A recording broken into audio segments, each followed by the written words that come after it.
Imagine going to school every day and then you go to work for multiple hours on end and you find out from your boss that you worked for free. The only money you make is for his business and for him. The NCAA should allow student athletes to benefit from their likeness and marketability because of how much the NCAA makes off of them.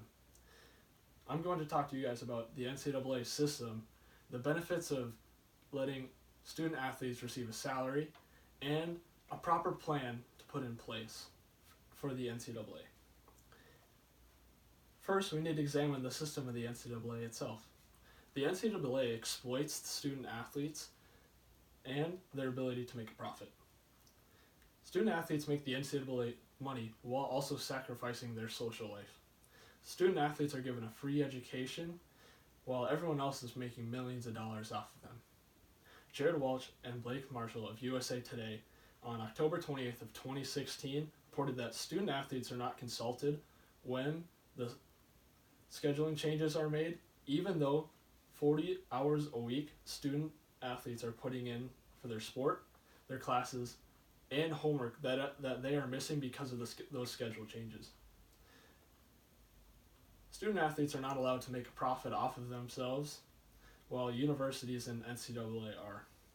Student athletes are not allowed to charge for autographs, while the NCAA can still profit off of them.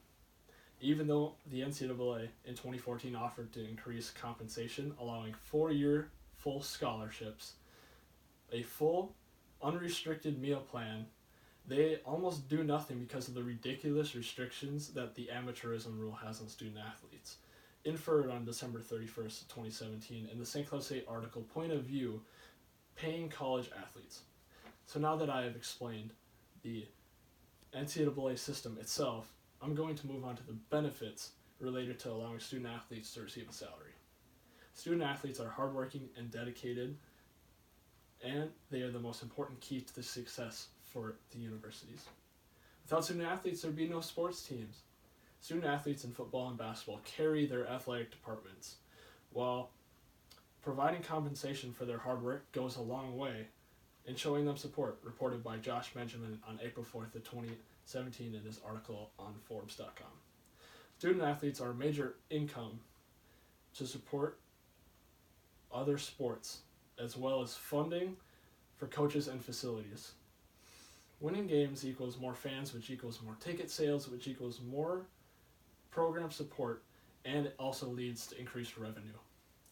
The student athlete and the NCAA will benefit from increased compensation. On March 29th of 2017, Malcolm Lemons reported on his article on the HuffingtonPost.com that compensating student athletes will impact their decision to leave school early, and it can help them in supporting their families and limit the scandals by coaches. The NCAA as a whole will run more smoothly, as there will be less scandals from coaches offering players' families compensation. Now that I have explained the benefits of allowing student athletes to receive a salary, I would like to talk about a plan to implement for the NCAA. The NCAA needs to change their ruling about the amateurism, and they need to allow student athletes to be compensated for their heavy contributions to the university and the NCAA. The NCAA rules for amateurism is one of the main issues that needs to be changed in order for student athletes to receive compensation. As the Kansas City editorial board reported on February 26th of 2018 on kansascity.com, the NCAA could compensate a top player for what they are worth, but if not, then make it easier for them to turn pro earlier. The restrictions placed on student athletes, such as not being allowed to sell autographs, accept any sort of compensation, hurts them in the future. The NCAA needs to pay players for what they are worth. Tony Manfred stated on March 20th of 2013 in his article on BusinessInsider.com, quote, "The study is fairly simple. In the NBA, players receive 50% of all revenue, and in the NFL, players receive 46% of all revenue." End quote.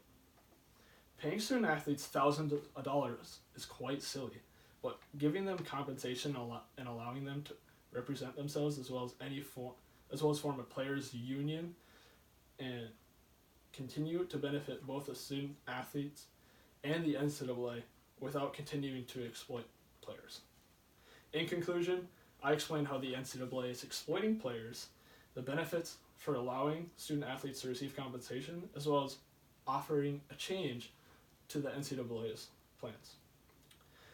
Because of the exploitation of the student athletes by the NCAA, student athletes should be compensated for their dedication and hard work for the NCAA and universities. Student athletes work harder than any average student, and without them, there would be no sports teams and no athletic departments. They are exploited to the full extent by the NCAA and its corrupt system.